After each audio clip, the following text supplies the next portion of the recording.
ნათია თურნავა, ეროვნული ბანკის პრეზიდენტი, გვერდთვება ბაკურიანიდან. ძალიან დიდი მადლობა ქალბატონ ნათია, რომ ასეთი დატვირთული დღის მიუხედავად ჩვენი სტუმარი ხართ. პირველ რიგში გილოცავთ ეროვნული ბანკის პრეზიდენტად დანიშნვას და აქვე ხაზს გავუსვამ, რომ თქვენ პირველი ქალი პრეზიდენტი ხართ სების ისტორიაში. ამ თანამდებობაზე თქვენი კანდიდატურა მიხეილ ყაველაშვილმა სების საბჭოს უკვე წარუდგინა, რომელიც სრულად დაკომპლექტდა 9 წევრისგან. აი პრეზიდენტის რანგში თქვენი ხედვები, გეგმები როგორია და საბჭოს ახალ წევრებზეც რომ გითხრათ, ეროვნული ბანკის საბჭოს 4 ახალი წევრი ყავს, როგორც ვიცი. მოგესალმებით, მივესალმებით თქვენს მაყურებელს ბაკურიანიდან. ესე იგი, პირველ რიგში მინდა ძალიან დიდი მადლობა გადაუხადო ყველას, ვინც მხარი დამიჭირა და პირველ რიგში საქართველოს პრეზიდენტს, საქართველოს პარლამენტს და რა თქმა უნდა, ჩვენს აწუხე შევსებულ 9 წევრიან სამეთვალყურეო საბჭოს. ძალიან მნიშვნელოვანი არის ეროვნული ბანკისთვის, რომ განასახიერებდეს სტაბილურობას, იმიტომ რომ მოგეხსენებათ, ეროვნული ბანკი არის ინსტიტუცია, რომელიც ქვეყანაში ფინანსურ სტაბილურობაზე აგებს პასუხს.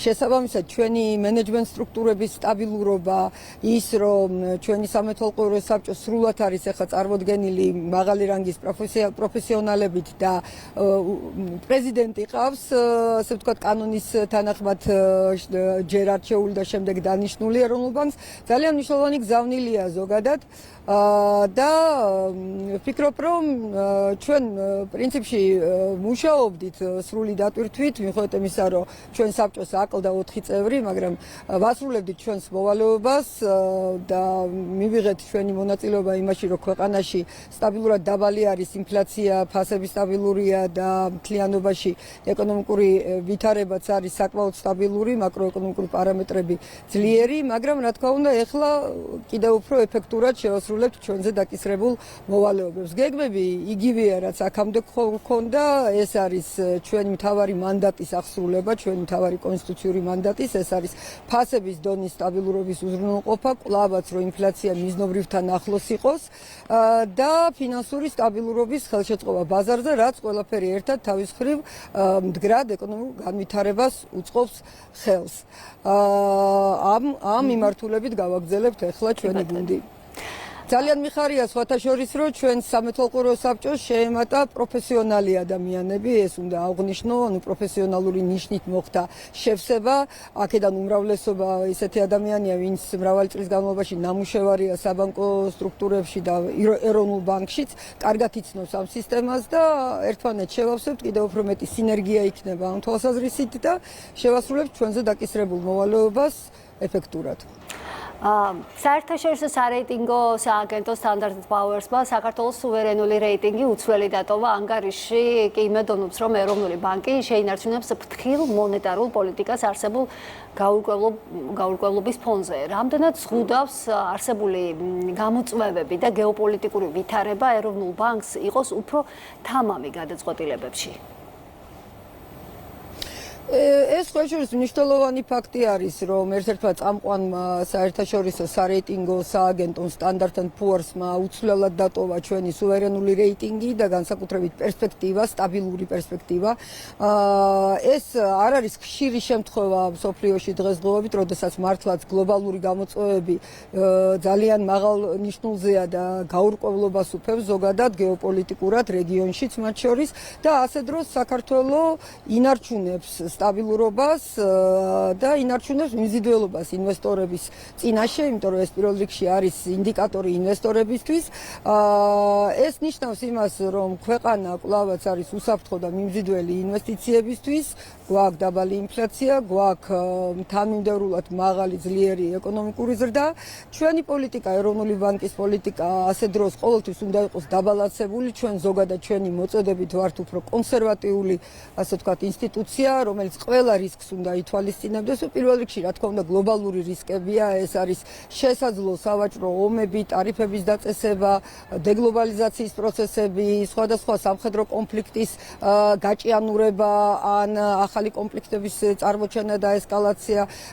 ეს თავის მხრივ მოქმედებს, რა თქმა უნდა, ჩვენ ინფლაციურ პროგნოზებზე და ეს არის ის ფაქტორი, რომელსაც ჩვენ ყოველთვის ვითვალისწინებთ. თუმცა ამ 2 წლის განმავლობაში დაბალმა ინფლაციამ და 2024 წელს დაახლოებით საშუალო წლიური მაჩვენებელი 1%-თან ახლოს იყო და ესე იგი სხვა დანარჩენმა ჯანსაღმა პარამეტრებმა, როგორიც არის იგივე ჩვენი მზარდი ექსპორტი, კარგი შემოსავლები ტურიზმიდან, გზავნილები და ასე შემდეგ, ანუ ჩვენი მიმდინარე ანგარიშის დეფიციტის მდგრადი დონე, ამან მოგვცა საშუალება, რომ ჩვენ თანდათან ჩვენი პროცენტი შეგვემცირებინა, ჩვენი მონეტარული პოლიტიკის განაკვეთი, რომელიც შემდგომში მოქმედებს საბანკო პროცენტებზე.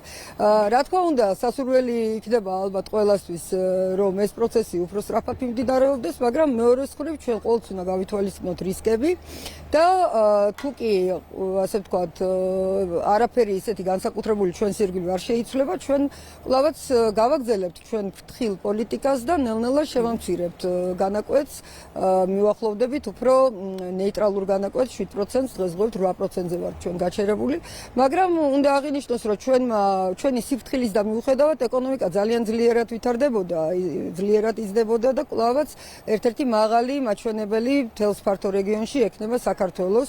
იცით, რომ ჩვენი პროგნოზი არის უფრო კონსერვატიული 5%, მაგრამ საერთაშორისო ორგანიზაციების პროგნოზი არის 6%-თან მიახლოებული ზრდა. ერთ-ერთი გამორჩეული ტემპი არის და ამიტომ ჩვენი დაბალანსებული პოლიტიკა ამას უწყობს ხელს. ქალბატონო ნათია, ბოლო დღეებში ლარი გამყარებას განაგრძობს. ვიცი, რომ პროგნოზი ცოტა რთული საქმეა, მაგრამ ქვეყნის მაკროეკონომიკური პარამეტრები თუ გვაძლევს პოზიტიური პროგნოზის იმედს? ჩვენი პროგნოზები ყოველთვის საკმაოდ ისეთი პოზიტიური იყო. მოგეხსენებათ, რომ ჩვენ არ გვაქვს ფიქსირებული კურსის პოლიტიკა, უკვე მრავალი წელია ჩვენთან მოქმედებს ცურავი სავალუტო კურსის რეჟიმი. ეს ნიშნავს, რომ ბაზარზე მოთხოვნა მიწოდება განაპირობებს ლარის კურსს, მაგრამ ლარი საკმაოდ ჯანსაღად იქცევა. ის მცირედით მერყეობს, როგორც ნებისმიერი თავისუფალი, ასე ვთქვათ, ვალუტა თავისუფალ ბაზარზე, მაგრამ ის, რომ შემოდინებები, სავალუტო შემოდინებები ქვეყანაში კლავად ძლიერია, გვაძლევს საშუალებას ვთქვათ, რომ რაიმე ასე ვთქვათ, ყისიერი გაუფასურება ლარს არ ემუქრება. შემიძლია გითხრათ, რომ იანვარი ზოგადად ტრადიციულად ამ კუთხით ცოტა რთული თვე არის, მაგრამ იანვრის ბოლო კვირიდან და ახლა თებერვლის დასაწყისში ჩვენ თვალყურს ვადევნებთ უფრო ძლიერ შემოდინებებს, მათ შორის საგარეო ვაჭრობის არხით, იგივე ექსპორტიდან შემოდინებებს, ასევე სტაბილურია ტურიზმი, სტაბილური არის გზავნილები. აქედან გამომდინარე, მართლაც არ გვაქვს რაიმე მოლოდინი, რომ ყისიერი გაუფასურება დაემუქროს ლარს. პირიქით, ჩვენ ვფიქრობთ, რომ ფინანსური სტაბილურობა კლავად შენარჩუნდება.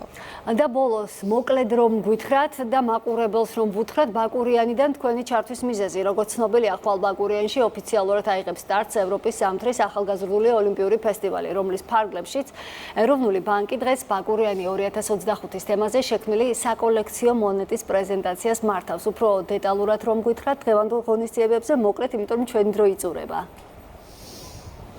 ძალიან მოკლედ მოგახსენებთ, ჩვენ უკვე ასე ვთქვათ, კარგ ტრადიციად გვექცა საქართველოს ეროვნულ ბანკს, რომ სხვადასხვა მნიშვნელოვან, მათ შორის მნიშვნელოვან სპორტულ მოვლენას მიუძღვნათ საკოლექციო მონეტები და ამ შემთხვევაში ჩვენ ბაკურიანი 2025-ს მიუძღვენით ვერცხლის საკოლექციო მონეტა, სადაც ასახულია, ასე ვთქვათ, ამ მოვლენასთან დაკავშირებული სიმბოლიკა და დღეს გვექნება პატივი მოვახდინოთ ამ მონეტის პრეზენტაცია, ასევე ამას ვახორციელებთ ჩვენ სპორტის სამინისტროსთან ერთად, ასევე ბაკურიანი 2025-ის საორგანიზაციო კომიტეტთან ერთად.